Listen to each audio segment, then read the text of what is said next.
দর্শক, পবিত্র হজ যাত্রার প্রথম দিনে 14টি ফ্লাইটে সৌদি আরব যাচ্ছেন 5,500 যাত্রী। আশকোনা হজ ক্যাম্পে আছেন আমাদের সহকর্মী তাইমুন ইসলাম রায়হান। রায়হান, ব্যবস্থাপনা সম্পর্কে হজ যাত্রীরা কি বলছেন? জি বিপাশা, আপনি যেমনটা বলছেন, আজ কিন্তু 14টি ফ্লাইটের ইতিমধ্যে 12টি ফ্লাইট ঢাকা ছেড়েছে। আমরা এই কিছুক্ষণ আগেই এখানে কথা বলছিলাম, জানতে পেরেছি যে 12টি ফ্লাইট ইতিমধ্যে ঢাকা ছেড়ে গিয়েছেন। যদি সার্বিক ব্যবস্থাপনার কথা বলি, যে আশকোনা হজ ক্যাম্পের যে ব্যবস্থাপনা আমরা লক্ষ্য করছি, এখানে যথেষ্ট ভালো ব্যবস্থাপনা রয়েছে। আমরা দেখেছি যে এখানে যে হজ যাত্রীরা আছেন তারা কিন্তু এখান থেকে যাওয়ার সময় তাদের ব্যাগ লাগেজ সেটা কিন্তু আইন শৃঙ্খলা বাহিনী কিন্তু তাদেরকে সহায়তা করছে। তাছাড়া আমি যদি একটু বলি, সকাল থেকে আমরা রয়েছি আশকোনা এই হজ ক্যাম্পে। এখানে কিন্তু দেখতে পেয়েছিলাম যে বিভিন্ন হজ যাত্রীদের বিদায় দিতে যে তাদের স্বজনরা এসেছেন, তারা ঠিক এই ক্যাম্পের বাহিরে অবস্থান করছেন, তারা দোয়া চাচ্ছেন যাত্রীদের কাছে।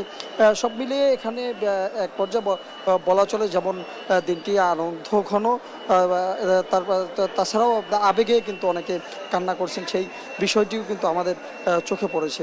আমরা যদি বলি যে 2026 সালের সরকারি ও বেসরকারি ব্যবস্থাপনায় কিন্তু মোট 78,500 জন কিন্তু হজ যাত্রী এই সৌদি আরবে পবিত্র হজ পালনের উদ্দেশ্যে যাবেন, যার ভিতরে সরকারি ব্যবস্থাপনায় 4,565 জন যাত্রী এবং কি বেসরকারি ব্যবস্থাপনায় যেমন এজেন্সির মাধ্যমে যাচ্ছেন কিন্তু 73,935 জন।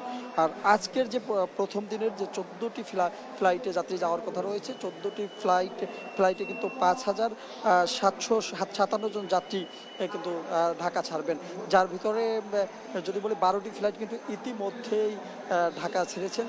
আর হজ যাত্রীদের সার্বিক বিষয়টির বিষয় যদি বলি, এখানে পর্যাপ্ত নিরাপত্তার দায়িত্ব রয়েছেন। এখানে আইন শৃঙ্খলা বাহিনীর পাশাপাশি আমরা দেখেছি স্কাউট সহ বিভিন্ন স্বেচ্ছাসেবকরা তারা কিন্তু কাজ করছেন এবং কি যাত্রীদের যে সার্বিক নিরাপত্তার বিষয়টি সেটি কিন্তু আসলে কঠোরভাবে নজরদারি করছেন এখানের আইন শৃঙ্খলা বাহিনী সহ অন্যান্যরা।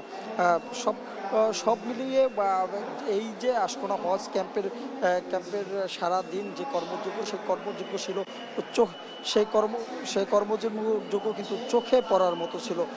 আমরা যদি একটু এই ক্যামেরার চোখে দেখাচ্ছি যে এখনও কিন্তু আইন শৃঙ্খলা বাহিনী হজ ক্যাম্পের লোকজনের উপরে তাদের হজ ক্যাম্পের যেই প্রবেশ করছেন যারা হজ যাত্রী রয়েছে তাদের কিন্তু যথেষ্ট নিরাপত্তা সহযোগিতা করছেন এবং কি এখানে হজে যাওয়ার উদ্দেশ্যে যাত্রীদের যে সার্বিক বিষয়টি সেই বিষয়টি কিন্তু খুব ভালোভাবে দেখছেন। তো সব মিলিয়ে এই ছিল আমার কাছে রাজধানীর আশকোনা হজ ক্যাম্পে থেকে সর্বশেষ।